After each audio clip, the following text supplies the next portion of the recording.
Hello, and thank you very much, Hugh, and welcome from Brussels. If you hear any helicopters going over, it's because Joe Biden is just down the road at the European Commission, so I'm sorry about that. But welcome to you wherever you are watching in the world. Our first session, the mobile and hyper-connected consumer, which will really set the scene for the conference that is to come. But before we get into the substance of it all, I want to introduce you to somebody who is going to be very important for these next 3 days, Josh Knowles, who is our live illustrator. Hello, Josh. So you are going to basically translate all the thoughts, all the conversations into pictures. Tell us about it.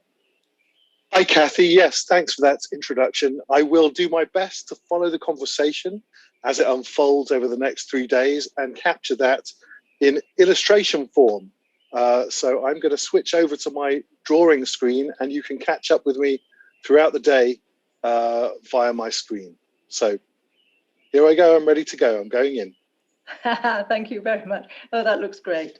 That looks great. We love it. We love the room that you're in as well, a real kind of artist sort of mess rather than the OECD background. We love it.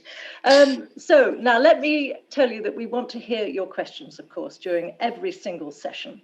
So please send us your questions on the Q&A tab, because there's a discussion tab and there's a Q&A. And if you put your questions in discussion, they may get lost. If they're in the Q&A, it means that people can vote them up and the favorite questions can be the ones that make it through to the panel. So I hope that you will be joining in with fervor later on. So back to the subject, the mobile and hyper-connected consumer. We want to discuss in this session how new technologies and business models are reshaping the consumer marketplace, the trends, the opportunities, but we also know that there are some emerging risks for customers and for consumers. So that is really, really important that we talk about those. Before we introduce our panel, I want to introduce our first keynote speaker. He is Professor Dr. Christiane Castrop, State Secretary at the German Federal Ministry of Justice and Consumer Protection. I think you know the OECD well because you're a former director of OECD Policy Studies Branch in the Economics Department in Paris. So, Professor, we're really interested to hear your vision of the consumer marketplace of the future. Yeah, thank you very much, Kathy, and also then later on, Stacy, ladies and gentlemen. Yeah, and dear old, no, not literally friends at the OECD. First of all, let me thank you very much for having me today in this fantastic OECD conference. And especially the session Mobile and Hyper-Connected Consumer, of course, goes to the core of a lot of important issues we also just deal with on the European level. So there are a lot of legal acts around, and of course this is much more than a European issue. That's a truly global issue, so hyper-connection. So let's see. Yeah, as Secretary for Consumer Protection, Policy and Digital Society, as it is in full, I'm most honored really to have the opportunity to be here and look at the issues. So when it comes to Internet of Things and artificial intelligence, I think we really need something very important. And this is most of all human-centric digital governance. I think this is somehow the guideline I would like to use here. And this is the idea that indeed this new and interesting, important technologies are designed in a way to be conducive to consumers and not the other way around.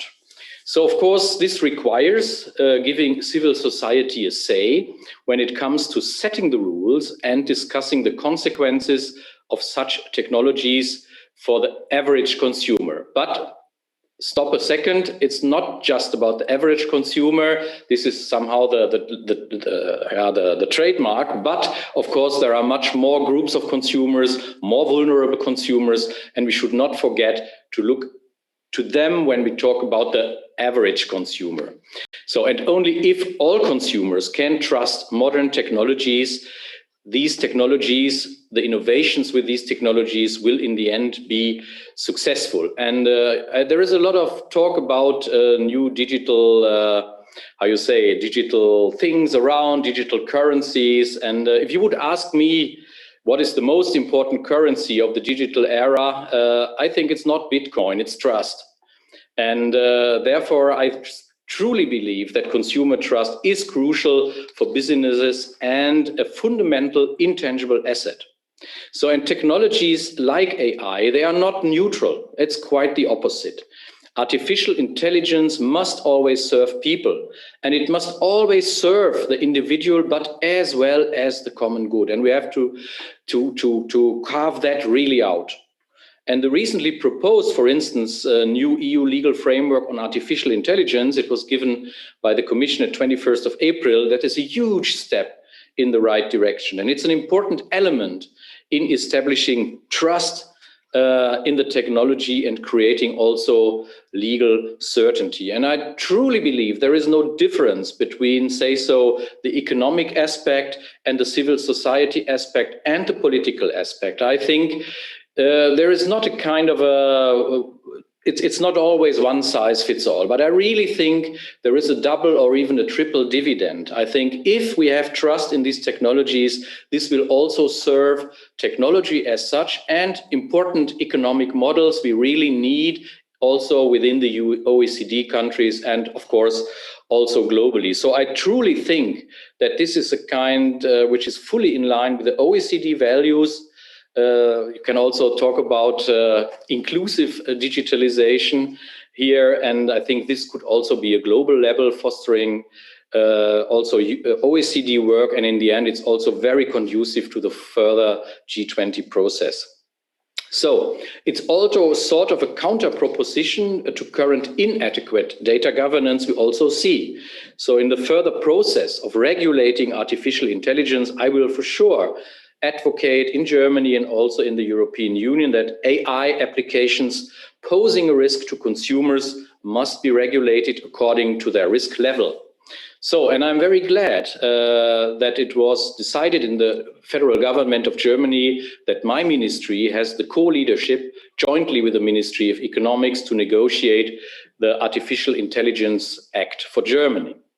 So for Internet of Things, we need also negotiate consumer-friendly safety standards that can be achieved in a reasonable amount of time, which is always very important, and at reasonable costs, of course, also for the providers. So none of this will work without concrete specifications as to the minimum level of security we want for IoT devices.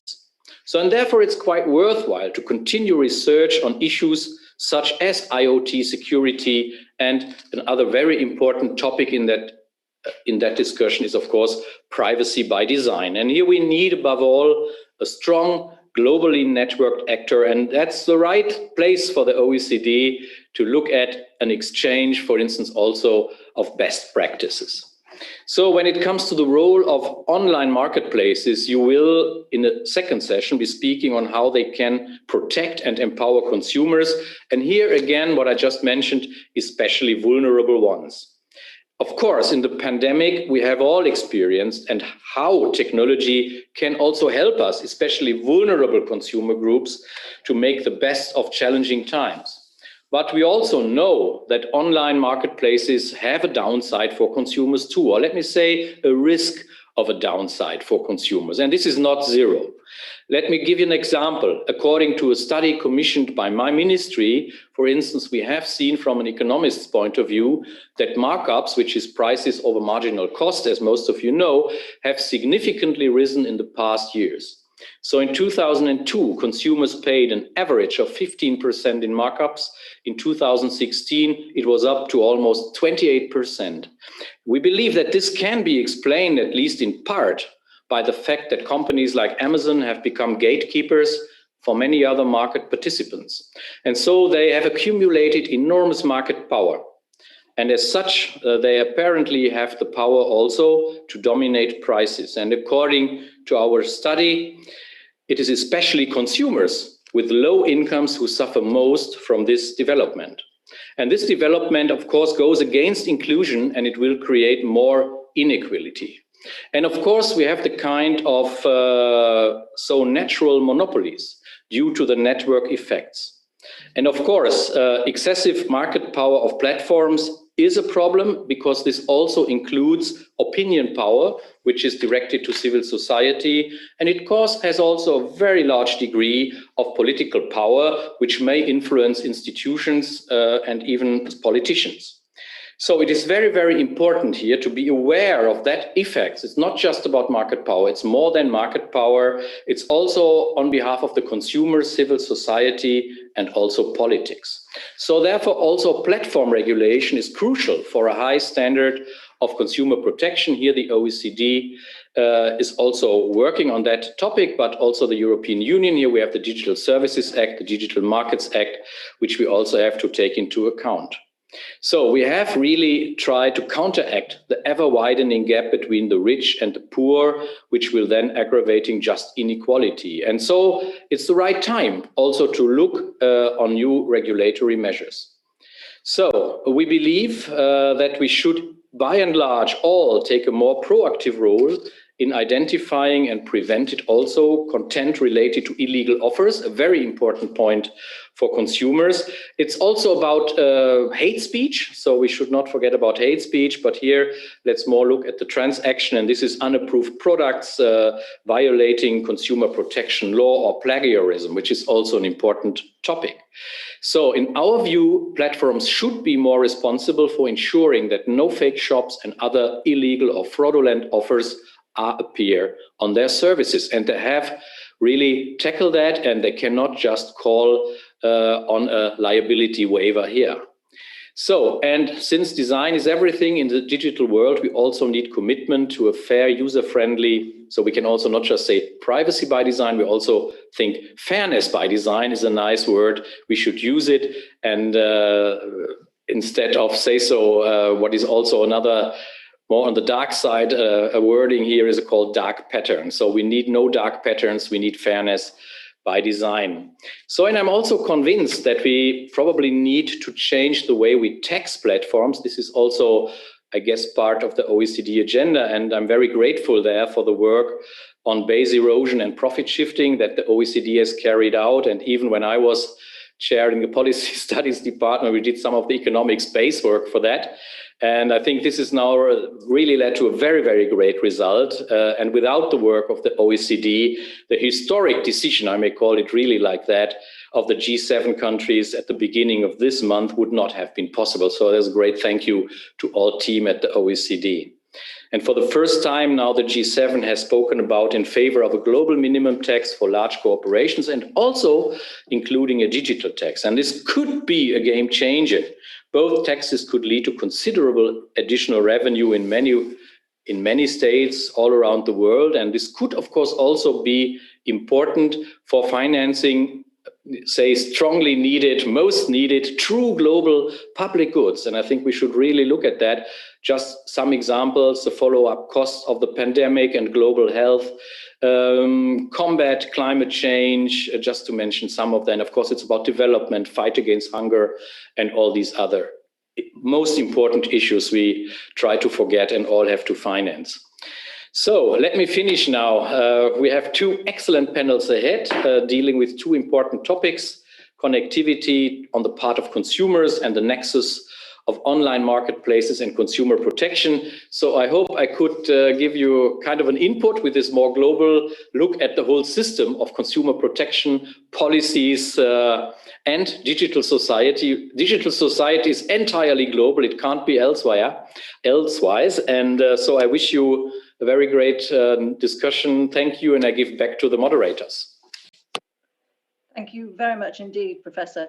So not Bitcoin, but trust and platform regulation is crucial. So those are sort of things that I'm sure will come out in our discussion. So we're now going to move on to our second keynote speaker, John Frank, who is the Vice President and Head of UN Affairs at Microsoft.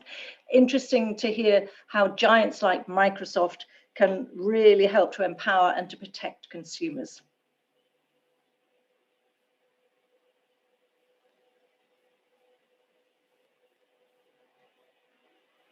Hello. Thank you for the opportunity to join the conference today and to offer some comments on digital technologies and from an industry perspective, where we see the future going. We're finishing 15 months of pandemic, and it's been an incredibly difficult experience around the world, but it has transformed digital technologies and made them even more essential for how we go about our business and our personal lives. Without digital technologies, organizations, including Microsoft, wouldn't have been able to continue to function so well. We wouldn't be able to continue with education and augmenting healthcare. And so we've seen an adoption of digital technologies that have really been profound. Satya Nadella, our CEO, said after the first 2 months of the pandemic that we'd seen 2 years of implementation and adoption of new digital technologies by our customers. A year later, it's not a passing fad. The view is that's just a higher baseline on which the growth will continue to accelerate. Digital technologies are an incredibly important part of our economy. It's this decade, digital technologies will grow from 5% of our economy to 10% of our economy. And that doesn't really capture the full story because every industry is investing in digital tech intensity, finding new ways to reach customers and build better products and services. So for example, General Motors is now recruiting more software engineers than they are mechanical engineers because the digital technologies in automobile and transportation are increasingly important. And that's true for service after service. But the digital divide has become even more pronounced in this period. We've seen that those who aren't connected to the internet are really left behind. And so it is important that we address the lack of not just connectivity, but think about, are we addressing the lack of job opportunities, the lack of educational opportunities, healthcare opportunities, and being socially connected in a very isolating time. And so I think the digital divide is an incredibly important thing for us to address coming out of the pandemic.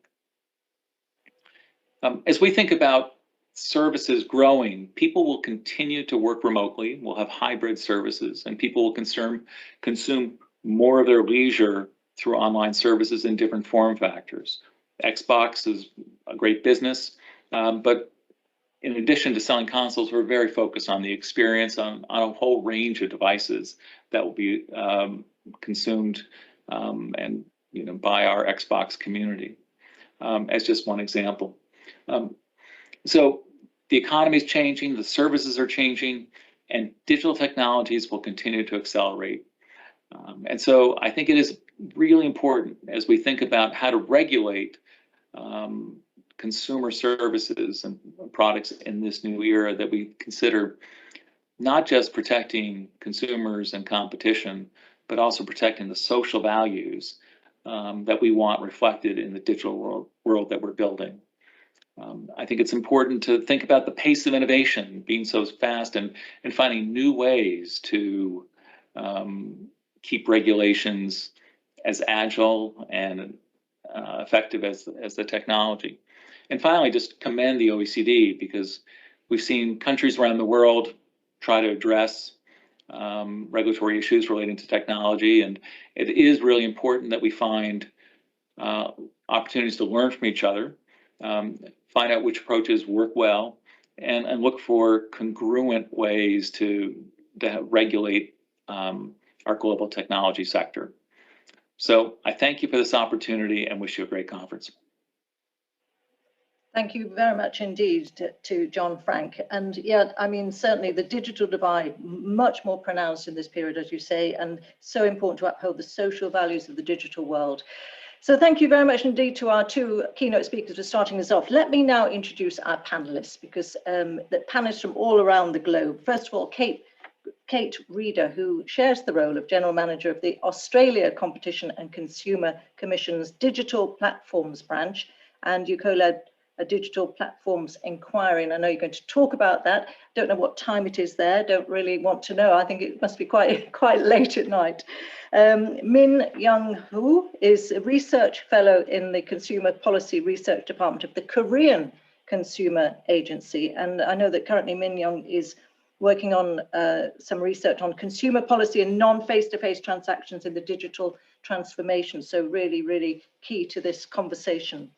Pedro Pavon is from Facebook, Global Director of Ads and Monetization Public Policy at Facebook. So you're dealing with privacy and fairness matters relating to all ads on Facebook and all the various outlets like Instagram and WhatsApp. So very interesting to hear from you a little later.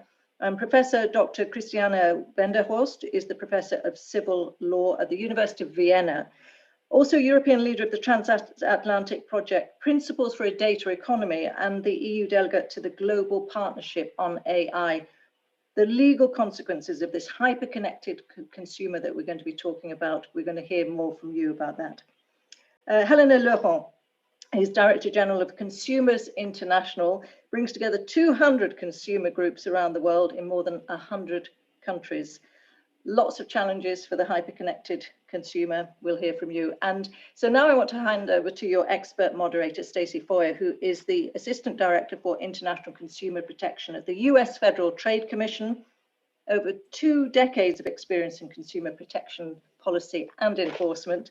And Stacy also represents the US and the Federal Trade Commission at the OECD on issues like emerging technologies. So Stacy, I will be back at the end to do a little bit of summing up, but I will hand it over to you. Many thanks, Kathy. And I'm very excited for this panel. When we first thought about the mobile and hyper-connected consumer, we thought, what more is there to say? There's so much out there, but already I know from the panelists here that they have a lot to say. The last dozen years or so since we held the 2009 OECD Consumer Conference, which we called a conference about e-commerce, we've seen an explosion of digital technologies that have truly transformed the way that consumers live their lives. So we're going to hear a lot about that this morning from our panelists. And I just want to note here that this is something that will really help the OECD Committee on Consumer Policy shape its agenda going forward. In the last few years, we've looked at new technologies like artificial intelligence and IoT and smart homes.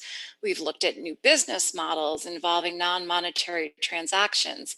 And now, as we've heard this morning, there's a big, bold future ahead of us. Who knows what the committee will look at next? There is augmented and visual reality, voice pay, and so many more issues. And of course, the pandemic has affected our lives. But even as the pandemic continued, technologies continued to advance. We've all seen that in our own lives. And at the same time, and we've heard from Dr. Castrop and others, that it's created a digital divide and also highlighted some of the vulnerabilities and risks that consumers face in the marketplace, along with the immense benefits that digitalization has brought. So I don't want to take any more time right now, but I want to turn to the panelists who are the experts here. So I'd like to open the session by asking you for your views on some of the key trends and emerging business models that have transformed the consumer marketplace since the CCP was founded, but particularly in the last dozen years. Kate, we'll start with you. How would you describe the current Australian marketplace, and what's your crystal ball of what is yet to come? Thanks very much, Stacy, and thank you for inviting me to speak today. I think in Australia during the COVID pandemic, there's been a definite increase in consumers shopping online, using platforms to work and communicate. And in addition, we've seen the increased purchase and use of Internet of Things enabled goods. Through the use of these technologies, we're definitely seeing an increase in the collection of individuals' data, which is made possible by these new technologies and devices. Google, Amazon and others operating platforms also sell Internet of Things enabled devices that have the ability to collect voice recordings or transcripts of interactions with voice assistants. Voice assistants and operating systems are increasingly embedded in Internet of Things manufactured goods. Further, we can also see the expansion of platforms in providing augmented reality and virtual reality products, services and advertising, which will continue to increase possible user data points such as biometric data. And while consumers are very likely to benefit from the convenience of these devices and services, They may not be fully aware of the extent of data collection enabled by such devices, which may limit their ability to exercise their preferred privacy controls, especially where those controls are not set to off as the default and may be difficult to access. Thank you, Stacy. Thank you very much, Kate. Min Young, if I may turn to you next. What are the key trends you're seeing in Korea, and how do they align with what Kate just told us about Australia? And in particular, I'd be very interested in hearing more about how COVID-19 has affected the situation of the consumer marketplace in Korea. Thank you, Stacy. In Korea, we have seen the expansion of IoT and AI technology. There are digital assistants like Galaxy Bixby, voice AI, self-driving car, AI refrigerator, even mobile payment service with smart devices. Consumers are experiencing rapid digital transformation and technological innovation throughout the entire consumer life. In addition, these have led to a hyper-connected society, which have put consumer data, including sensitive data such as financial or medical information, at the very core of the consumer marketplace. The COVID-19 crisis has further changed the consumer market and consumption significantly in Korea. Throughout consumption life, non-face-to-face culture has spread, and online shopping, contactless ordering, and delivery services have rapidly increased throughout the internet and mobile apps. The amount of online shopping transactions of Korea in 2020 is about 159 trillion Korean won, which was about 140 billion US dollar, which is up to 16.7% year on year. As a surging in online shopping and contactless purchases due to pandemics, the digital transformation of distribution in various products and services has been accelerating, which means that consumers' choices is extended, resulting from accelerating digital transformation in new business models. Since the COVID-19 crisis, another trend is the Korean consumers began to pay great attention to the environment and increase the demand for a low-carbon green economy. As a result, the transition to a green economy incorporated with digital technology is also accelerating now in Korea. Thank you. Thanks very much. And I think that's an interesting link to some of the panels we'll be having later in the conference. I'd like to turn to Pedro now. At Facebook, you are in the heart of the changing business models and changing consumer expectations, and maybe you're even at its pulse. I know that Facebook in recent years has moved from social networking to other ventures, including consumer marketplace. So perhaps you can fill us in about what changes you've seen from your vantage point at Facebook in terms of mobile technologies, reviews and ratings, personalization, freemium services, the whole, let's say, smorgasbord of services and benefits and challenges that are affecting consumers. So Pedro. Thanks, Stacy, and thanks to the organizers for inviting me. I really appreciate being here with such a distinguished panel. Before I answer your question, I do want to say, like, besides the facts, like the opinions I express here are my own, and don't necessarily reflect Facebook's. But your question is a good one, which is like, how are consumers behaving differently in light of the pandemic and in light of emerging technologies? And I think there's a series of changes, trends that I'm seeing that aren't unique to Facebook, but are kind of being seen at large in the context of e-commerce. Historically, there was a behavior kind of known as browse, then buy, which was consumers used the internet to learn about products, research them, and then would walk into a store and buy them, not necessarily making the transaction, finalizing the transaction online. There was already a trend for more transactions happening online and being closed online, but the pandemic accelerated that tremendously worldwide, where consumers were forced to buy goods and services online only. And so we're seeing that trend continue, and a move away from browse to buy later to browse then buy online. And that brings with it a lot of changes, particularly ensuring that consumers are protected from fraud and services and goods that aren't represented appropriately online or represented differently than they are. And two, like facilitating return exchange processes virtually, right? Like there is no store to walk into during the pandemic, or there was no store to walk into during the pandemic to return something or to exchange it. And so a lot of that facilitation has to happen online, and it's a significant logistical lift and change in behavior and expectations by consumers. So a lot of changing trends in just how the transactions work.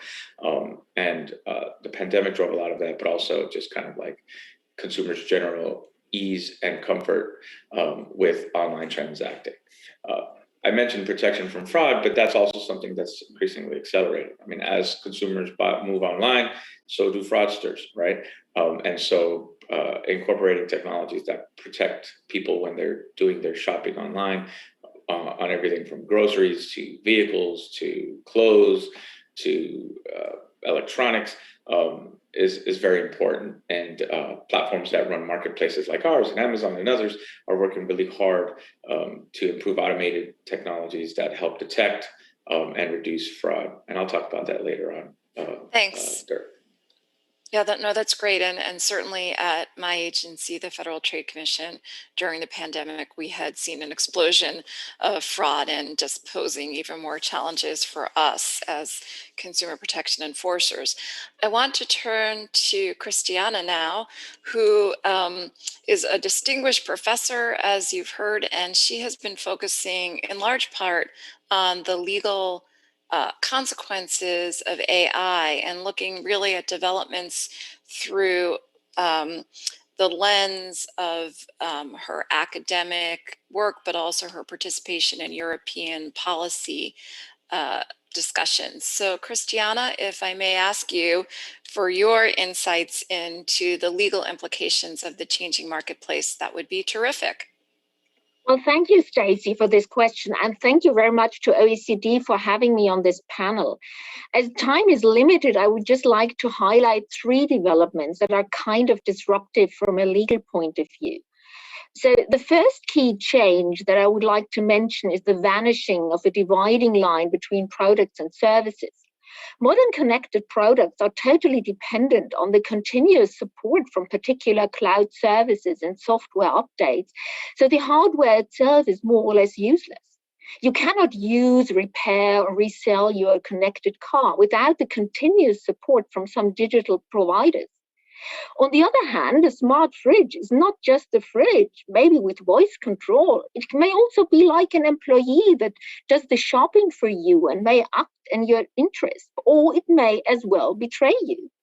And this is a situation that hits many areas of the law more or less unprepared. I would just like to mention contract, product safety, and product liability law.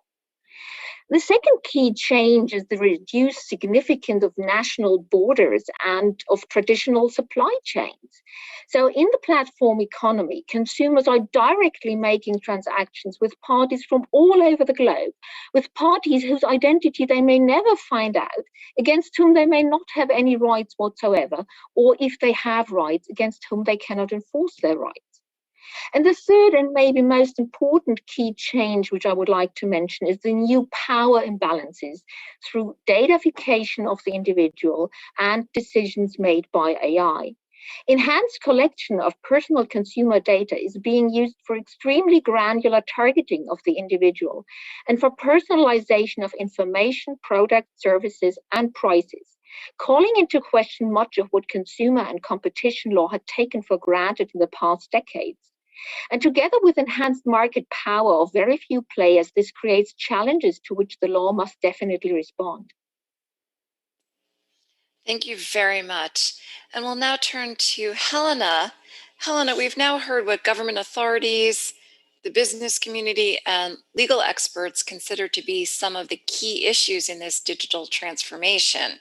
You represent consumer groups from around the world. What's your take on the your crystal ball for the future for consumers in the digital global marketplace? Thank you, Stacy. Great to be here. So obviously there is a recognition that consumers benefit from being better connected and from information. And that's why 60% of consumer advocates around the world work right now on better ICT, better connectivity, making sure that the infrastructure is there and that the consumer protection is there to support. Looking forward, amongst our member base, for the next 3 to 5 years, at least 40% around the world plan to look at digital rights and digital consumer protection, because this is so important, and that's not just a high income issue. If you think about whether consumers have actually been empowered, it's a great question and an important one to ask as we see 150 million people going back into extreme poverty around the world because of the pandemic. This is an extremely important question. The potential is there.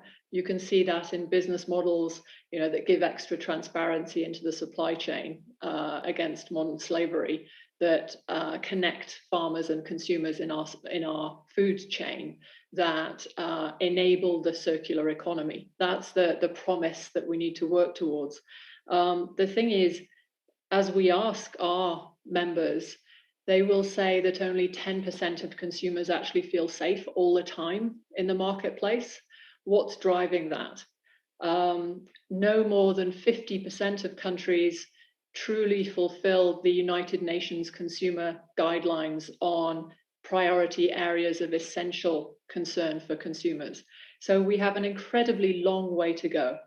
I am hopeful, even as we see the recovery and the perhaps lack of investment in the green recovery, but you remain hopeful.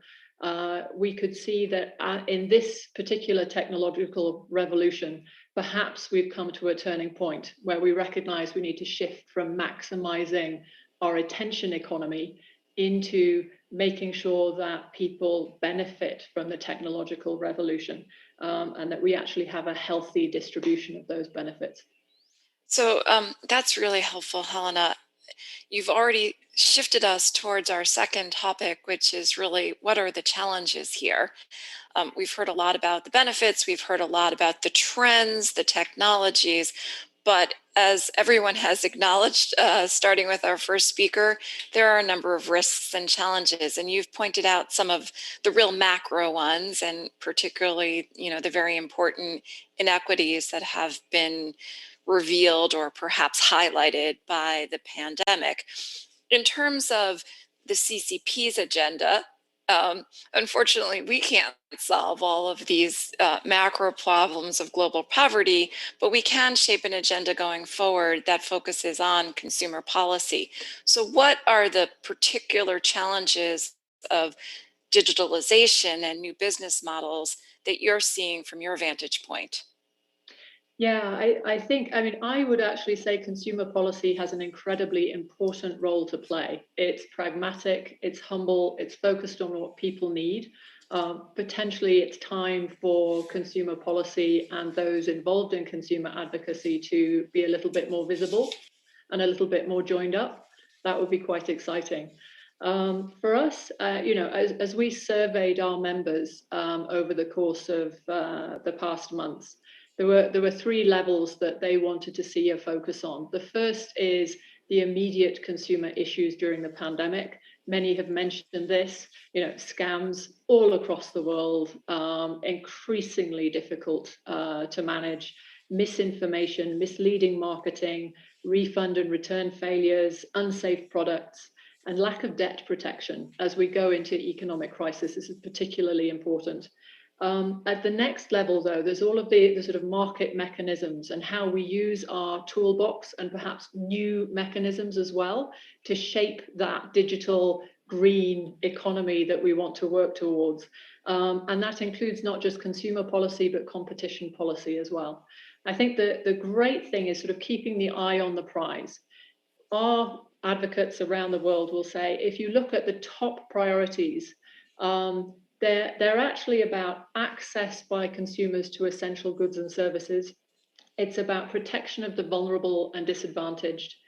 It's about promotion of sustainable consumption, and it's about protection of consumers from hazards to health and safety. So I think the big picture here is to remember, what is technology for? Why are we in this digital revolution? How do we shape towards the intrinsic needs of us as consumers in the marketplace? Thank you very much. And I think that's a really interesting point. What is technology for? And that's something that can, I think, help the CCP as it moves forward to think about how we should be analyzing these issues and perhaps, as you say, stepping up, joining up to face these new challenges. I'd like to turn next to Kate and ask you about your experience at the ACCC in terms of challenges. I know the ACCC had a huge digital platforms inquiry that was really groundbreaking, and you've made some changes at the ACCC to address that. How have these challenges presented themselves in Australia? How has it affected your policy and enforcement at your agency? Thanks very much, Stacy. So as you pointed out, the ACCC undertook an inquiry into digital platforms and media starting in 2017, and we handed our final report to government in mid-2019. One of the key findings was that it was very important for governments to recognise the critical role that digital platforms perform and will increasingly perform in our societies, and be proactive in identifying, anticipating challenges and problems. The inquiry therefore recommended setting up a specialist branch to monitor and report on digital platforms markets and take enforcement action as necessary, and also undertake further inquiries as directed by the government. Another key finding was also to consider the issues holistically, highlighting the intersection between competition law, consumer protection, privacy, and other policy considerations, particularly in relation to data collection. And these issues present themselves by digital platforms globally, not just in Australia. The work of the Digital Platforms Branch has highlighted a number of issues for consumers, and I'll just cover a couple of them that we've come across in our reports since the branch was set up. The risk to consumers from increased profiling and targeting, decreased consumer welfare from decreasing privacy, reduced consumer trust and data-based innovations, decreased consumer welfare from reduced competition, risk to consumers of discrimination and exclusion, and particular risk to vulnerable consumers in the way they're targeted. Thanks, Stacy. Thanks. And I hear a theme here about consumer protection and competition, trust, vulnerable consumers, and again, the pandemic. So I want to turn to Min Young now and ask you, I know Korea and your agency have looked very closely at the implications of the COVID-19 crisis, and particularly how it is affecting the digital transformation and making consumers more vulnerable. What would you say the key challenges have been in Korea in this regard? I would like to point out 3 key challenges for consumers that have emerged as digital transformation accelerates due to COVID-19 or pandemics.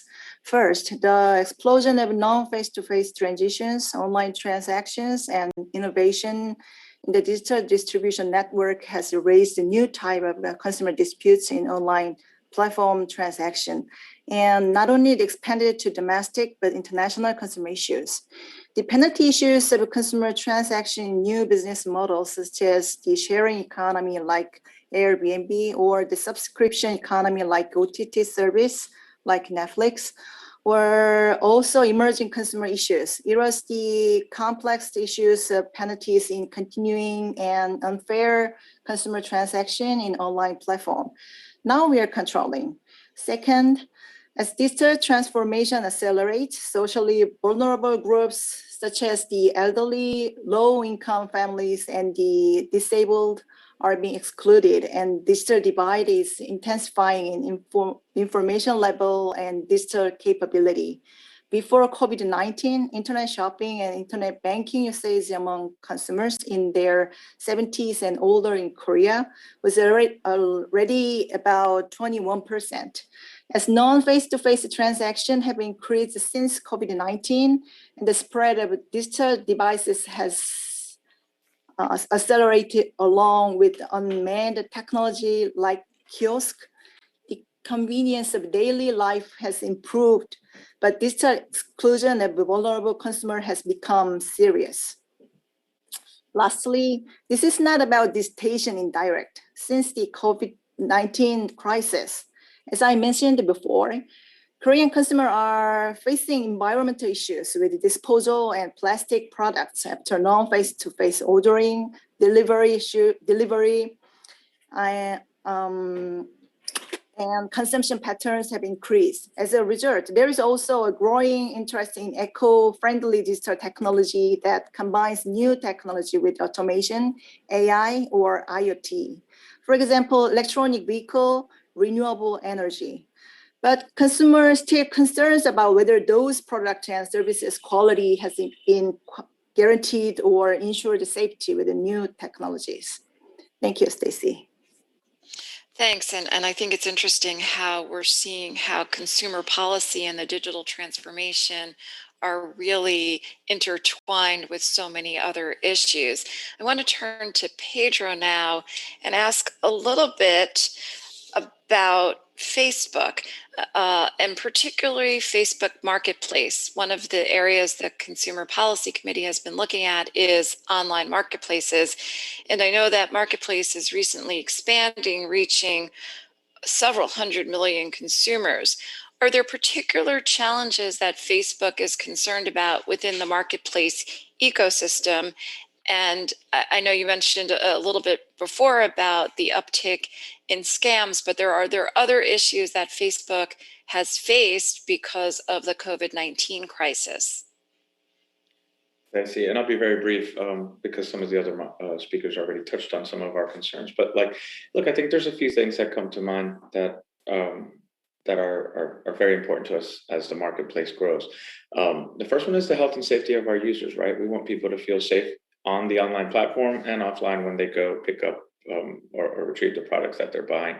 And so ensuring the health and safety of our users is a top priority at Facebook. And there are a variety of ways that we're working on to try to improve that.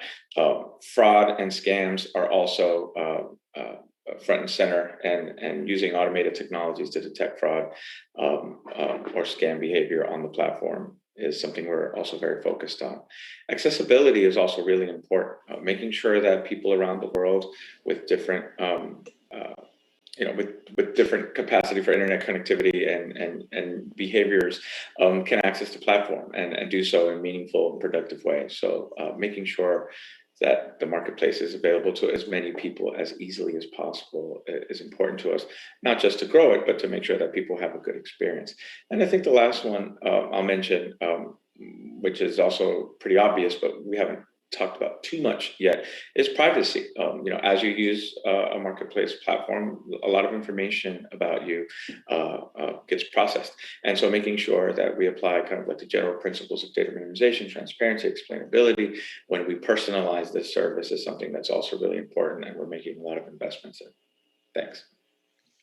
Thanks very much. And I think that focus on personalization and some of these other issues will come up in the next panel, and certainly privacy and data protection. I want to turn now to Christiane, and in a way, there was a nice segue here that several of our speakers have already mentioned artificial intelligence. And I'm interested, you've already pointed out some of the ways that the digital transformation is changing the legal framework or challenging it, but I'm particularly interested in your view of how AI will change the legal framework, and what challenges does that present for consumers and policymakers? Yeah, thank you so much. In fact, it's data and AI. As already mentioned, I believe that the biggest challenge that results now from the changes we see is datafication of the individual and granular targeting with the help of AI. Wherever consumers go and whatever they do, data relating to them is being collected, it's being analyzed, shared with third parties. The individual consumer has no chance of knowing who on the globe is storing what kind of data and is using them for what purpose with the help of AI. AI.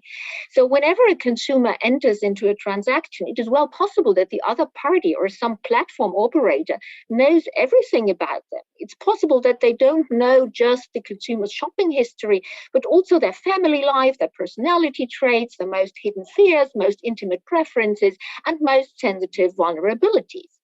And possibilities are growing exponentially with the development of technology, such as advanced psychological profiling, second-generation biometrics, and emotion recognition systems. So the other party might use that data for good purposes, such as improving customer experience and helping the consumer save time for important things in life. However, I believe one does not have to be a conspiracy theorist to assume that the data will also be used for profit maximization, and to assume that profit maximization may include manipulation and exploitation with the help of AI of the most hidden vulnerabilities the consumer may not even be aware of him or herself. So don't we have legislation for all that, such as in Europe, the GDPR and unfair commercial practices law? Well, yes and no. One problem is that existing legislation is simply not up to date. The GDPR still reflects perceptions dating from the 1990s, and the same holds true for other instruments we see worldwide. So perceptions that a consumer would now and then provide data to a particular controller whose identity is well known, such as the employer, the bank, the phone company, that the consumer would take the time to read and digest lengthy data protection notices and then take a free and informed decision, that the consumer would diligently file the information from those few controllers in order to refer to that information later and possibly exercise their consumer rights. In today's world, this is all mere fiction. Information has largely become fiction. Consent has become fiction. Autonomy has sometimes become fiction. The consumer has no chance ever in their lives to know and trace the thousands of controllers that have their data. The consumer has no chance to find out to whom and under what conditions they had given consent, for what, because they have given consent 1 million times by clicking on 1 million buttons, and there's just no way to effectively manage and administer that. So what would be required is legislation and consumer policy that is up to date and that provides the consumer with A, intermediaries acting on their behalf, B, technology that empowers them, and C, clear substantive limits as to what you may or may not do with data and algorithms. This is absolutely essential, I believe, in order to really reduce the kind of abysmal imbalance of power that has emerged. So this is a great segue because you've taken us from the trends and the challenges, and you've already started to suggest some of the solutions, which is what I think we're going to dive into now. So let me stay with you, Christiane, and ask you about your view on what we need to do. You've mentioned some issues already, intermediaries and clear substantive limits.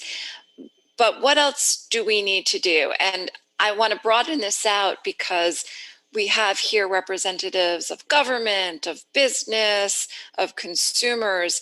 And so there's a lot that we can do. There's laws and regulations on the one hand, there's enforcement, there's self-regulation, there are technological tools, and of course, there are things that consumers themselves can do. So focusing back in particular on AI, what's your recommendation for what we all can do using our respective tools? Well, I think, as has already been explained, Europe is now already moving forward with a new proposal for an Artificial Intelligence Act. So just to explain to those who are not familiar with the Act, it's suggesting a risk-based approach with very few prohibited AI practices that are listed exhaustively in one article, and with a range of high-risk AI applications for which particular requirements apply and that are listed in an annex. There are also applications applications posing transparency risks and triggering additional labeling obligations. And if you permit space, Stacy, I would like to take this proposal as a starting point to show what is really a good approach and where we might still have to fill some gaps.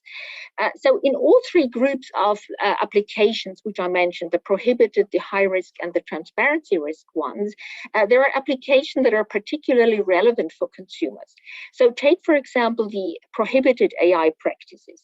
They include AI systems that exploit any vulnerabilities of a specific group of persons due to their age, physical, or mental disability in order to distort behavior in a way that causes physical or psychological harm.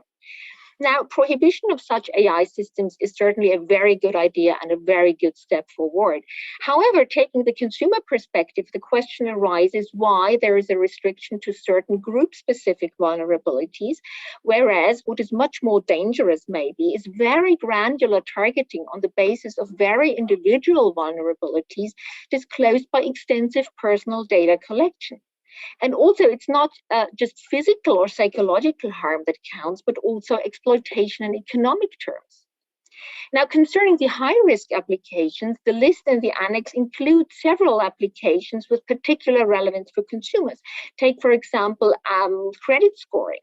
This is again very welcome, and so are the requirements for high-risk AI systems, ranging from data governance to human oversight to transparency and other requirements. However, there's also a conspicuous absence of any rights on the part of the consumer to receive an explanation for a particular algorithmic response, such as a credit score, and of possibilities to call a credit score into question. And it's also not clear to what extent the requirements provide sufficient safeguards against discrimination and arbitrary results. So, quite apart from the fact, and this illustrates how difficult it is to draft legislation, that a number of highly sensitive applications are currently not listed as high-risk systems. So this concerns personalized pricing, but also the use of emotion recognition systems, for example, which are only listed as applications that pose a transparency risk. So all the proposed regulation does is provide for a duty that the use of emotion recognition system is flagged to those whose emotions are analyzed. But it fails to address the really pivotal point of when and for what purpose you may analyze consumers' emotions. All this is left to the GDPR, which, however, does not provide any substantive standards for analyzing emotions either. So what we would need, and let me close with that remark, is a comprehensive approach combining AI law, data protection law, non-discrimination law, and traditional consumer law, including competition law, making sure consumers enjoy protection also in the age of hyperconnectedness. Thanks very much. And that's quite a thorough and detailed look at what Europe is doing in terms of its regulation on AI. I'd like to shift over to Kate and ask what Australia is doing on some of the broader issues, not just AI, but some of the other challenges we've raised, and particularly in the context of your digital platforms inquiry, which you elaborated on before. So Kate. Thanks, Stacy. One of the ways the ACCC is seeking to enhance consumer protection is through its enforcement work. During the original inquiry and since, the ACCC has progressed a number of key consumer protection litigation regarding representations by businesses in relation to data collection. For example, we took action against Google in relation to location data, and we've had the Federal Court in Australia found in our favour quite recently. We also took action against a company called Health Engine for the sharing of patient information with third parties. So we are quite proactive in relation to our enforcement action. Secondly, we also identify issues for government and call for regulatory change where we think that's appropriate. So we have made recommendations, for example, in relation to introducing prohibitions against unfair trading practices. And the kinds of behaviour that we are looking at there is businesses unilaterally changing the terms on which goods and services are provided to consumers without reasonable notice or without the ability of the consumer to consider the new terms, businesses inducing consumer consent or agreement to data collection by the use of relying on long and complex contracts or all or nothing click wrap type consents, and business practices that seek to dissuade consumers from exercising their contractual and other legal rights, including requiring the provision of unnecessary information in order to access the service or benefits. We have also suggested the development of minimal internal dispute resolution standards that apply to digital platforms. And along with this, we've also suggested the establishment of an external ombudsman scheme to resolve complaints between consumers and digital platforms. And just in the interest of time, I think I'll leave it there. Thanks very much. And I think that's very interesting because you're clearly using a range of tools, everything from proactive enforcement to maybe some things that are newer for the ACCC, like recommending dispute resolution standards. So let me turn from Australia to Korea. And Min Young, I know the Korean government has been thinking a lot about policy changes in response to these challenges. Can you elaborate?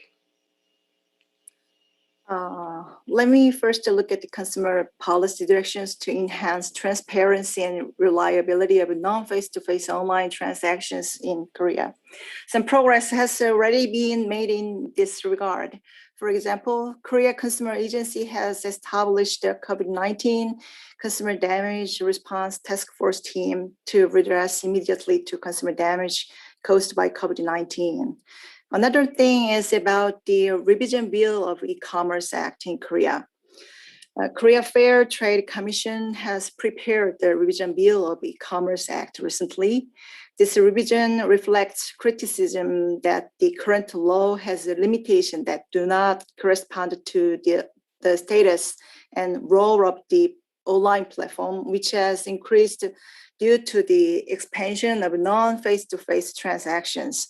The amendment to the E-commerce Act is about strengthening its responsibility of online platform operators and strengthening the obligation of operators to provide information. There are also policy efforts to expand consumer disputes resolution systems such as ODR to ensure trust in non-face-to-face and online transactions. Next, I would like to mention policy transactions to strengthen digital consumer empowerment and competency. Consumer capabilities leading the digital age is one of the core policy directions of the 5th Consumer Policy Framework Plan in Korea. With the digital transformation in the rapidly changing consumption environment, it is necessary to strengthen consumers' digital competency to new technology and services, while also necessitating various policy measures to bridging the digital literacy and divide. KCA have prepared various digital competency enhancement education programs, such as how to use smart device and kiosk, transportation reservation guidance, and how to use mobile applications.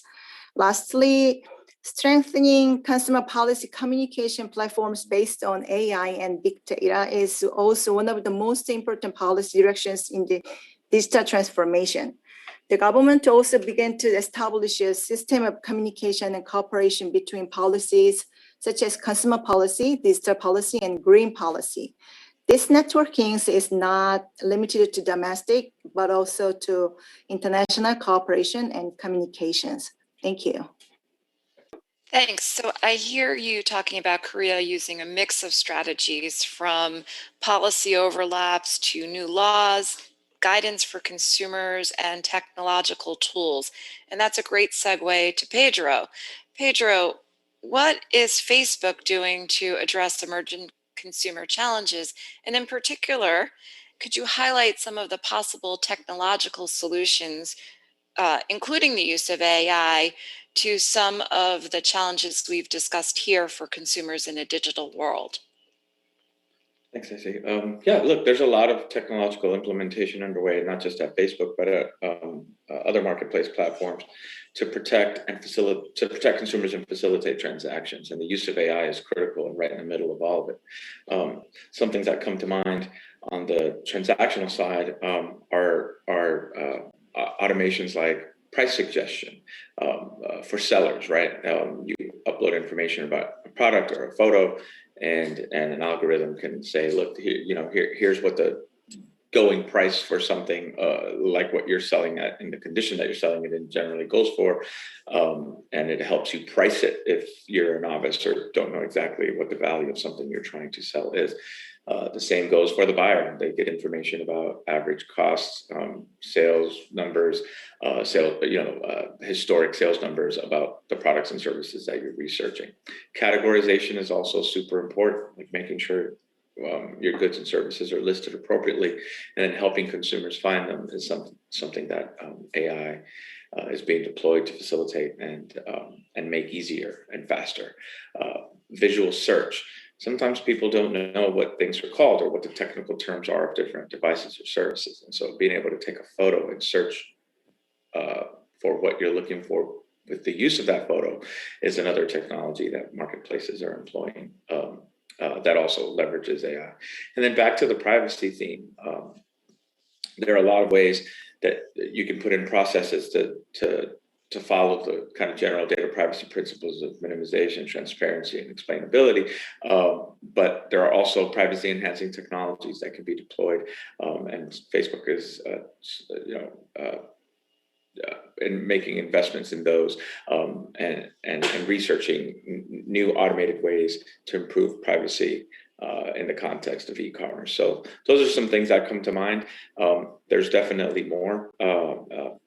But I think you'll see more investment in the automation of security and privacy and transactional ease as the marketplaces online, particularly the consumer-to-consumer marketplaces, mature and get bigger. Thank you very much. And I want to turn now to Helena for the consumer and civil society perspective on these challenges. What should we be doing? So civil society is really broad. I'll speak for consumer advocacy. I think there's an enormous role for both. If we're to make the best use of the digital revolution and get anywhere close to the goals that are enshrined in the Sustainable Development Goals, it is really valuable to have an independent consumer voice as part of that mix. What does consumer advocacy do? It's four things. One is it supports consumers directly, things like complaints handling, the people who don't get covered by policy or law or business practice. And that, there are many difficulties in any marketplace. It raises public awareness of changes, and goodness knows there are plenty of changes going on right now. It then represents the consumer voice to business and to government, and then often sits in structures to help as that marketplace evolves. What was great was seeing across our membership the way in which consumer advocacy and civil society reacted by innovating, even when under huge pressure, both because of demand and also because the civil space is shrinking. Either advising businesses as well as challenging them, training consumers on cybersecurity and scam avoidance, building apps to help consumers choose between different sustainable products, or piloting approaches on standards for IoT. I would say one of the biggest things we can do is start to use not just all of the toolkit that we have in front of us, but all of the different actors, because you can start to swap ideas faster. Just last week, hearing from Uganda, Brazil, India, Malaysia on their digital challenges and opportunities, and swapping examples is truly fantastic. But you can do more. We can be building partnerships. We can be not just between civil society organizations, but I would suggest those in this particular ecosystem. We can be building the new types of institution that Christiane pointed to. If we're actually going to use transparency wisely, who's going to help make sure that that's meaningful transparency? And I would say, if you look, our members estimate that about 16% of countries have some sort of ethical guidelines around digital. About 30% maybe have some sort of effort for a national sustainable consumption plan. Let's be building those things together. That's the need not just the opportunity that we face. Thank you. Thanks. So we now have a range of possible legislative tools, technological tools, advocacy tools on the table. And it seems like a perfect call at the end to say, let's work in the future to use all of these tools to solve these challenges. Now I want to turn very briefly to some Q&A. We've seen a number of questions. We won't be able to get to them all, unfortunately, because of time constraints. But there's one that really, let's start with and then see how much time we have, which is from colleagues in the Netherlands. Online manipulation creates a risk of false trust, which may be even worse than no trust at all. Meaning, you know, it may, as we've heard, take advantage of consumers' vulnerabilities or perhaps make them less skeptical than they would otherwise be. Any take on this? And maybe I'll stay with you for a moment, Helena, and then open it up to the panel. Yeah, it's a great question from Dries, and I think that so I would say that's possibly different by generation. You know, if you look at younger consumers, I think there is digital natives who need to be much more involved in this whole debate. They have a different attitude towards what they see and what they trust. I would say our definition of how we build trust and the tools we put out there need to evolve as well. So can we in the future imagine, you know, a difference in the same way as we have auditors for accounts? Are there auditors for different types of data in the marketplace, which help us build back that the trust we need in what we see? Great, and I think I'll open it up to Christiane, who looks like she wants to say something on this issue of consumer trust and possibly challenges of false trust. Yeah, thank you so much. So I really think this is a great question and an extremely important one. I'm afraid it's a question to which lawyers may not be able to give the full answer, because I already said, you know, how important it is to create laws against manipulation. But I think we need to address this problem at many levels. And I perfectly agree with Helena, what she said about the different generations. I think we really need to invest into consumer education, and starting in school or starting with the very little ones, but for all age groups, in fact, and make them critical consumers and make them familiar with the traps they find out there and with the possibilities. Because, I mean, let's be clear about it. Modern technology is not just about risk, it's also about opportunity. And we should help consumers reap the opportunities and have all the benefits, but not be exposed to all the risk. Thank you. Do any of my other panelists want to opine on this issue of consumer trust and the dangers of false trust and tools we can use to create true consumer trust?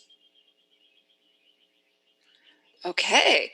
Well, we are at the end of our session. I know that there is a question about data protection in the cloud, and we have touched on some of these privacy issues in this panel, and I'm sure that we will continue to hear about them threaded through the rest of the morning. But unfortunately, our panel has come to an end, and so I'd like to turn it over back to our fantastic moderator, Katie, to do some summing up and also for us to be able to see the live illustrations from this panel. So thanks to the panelists for such a fantastic and robust discussion. I think you've all raised issues that we'll continue to talk about throughout the conference, and the linkages you've made between the different issues and some of the different, let's call them disciplines, whether it be competition, sustainability, privacy, are ones that I believe the Committee on Consumer Policy should be exploring as we move into our next 50 years. So thanks again, and over to you, Katie. Thank you very much indeed, Stacy. It really was a great conversation, wonderful start to the event. Let's have a look at what Josh has been drawing, because we've had little glimpses, but not really time to have a look. I mean, what came over very strongly about in that whole conversation was just about the vulnerability of consumers, and this statistic that only 10% of consumers feel safe in an online marketplace is quite incredible. Let's have a look at what Josh has been talking about. He's talking about the trends and opportunities, and also, yes, the change in behavior since the pandemic. We certainly heard about that, how it wasn't just browse and buy later, but it's browse and buy now. And so the opportunity for fraud seems even greater. We heard from Pedro from Facebook how there needs to be greater protection, and Facebook is working on automated technology to detect fraud, which is really important. Yes, the question to ask what technology is for, and this was really important because we heard that from one of our opening keynotes, that we have to look at the social aspects of technology, and to the idea that consumer advocacy can become so much play a much greater role as part of the toolkit came through very much in the conversation. In terms of building together, and we will be having a session later I think it's on Thursday, about the whole business of partnerships and cooperation and how important that is.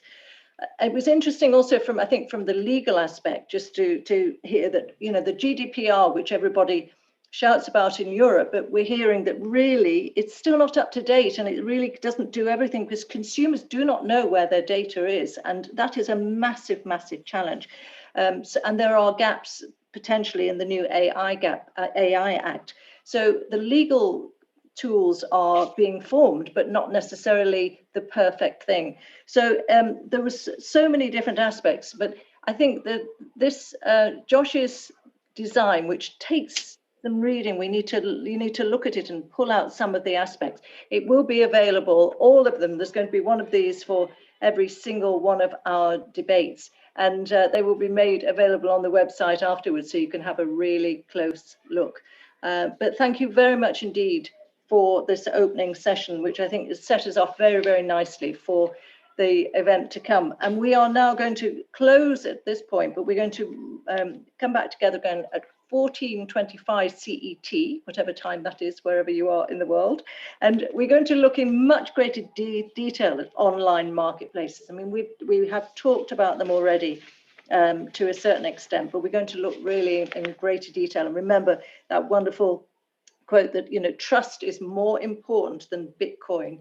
And that really kind of stays in my mind because, you know, trust is at the very, very core of what we're talking about today. So thank you all very much. Great speakers, great moderator, Stacy, and we'll see you shortly. Thank you.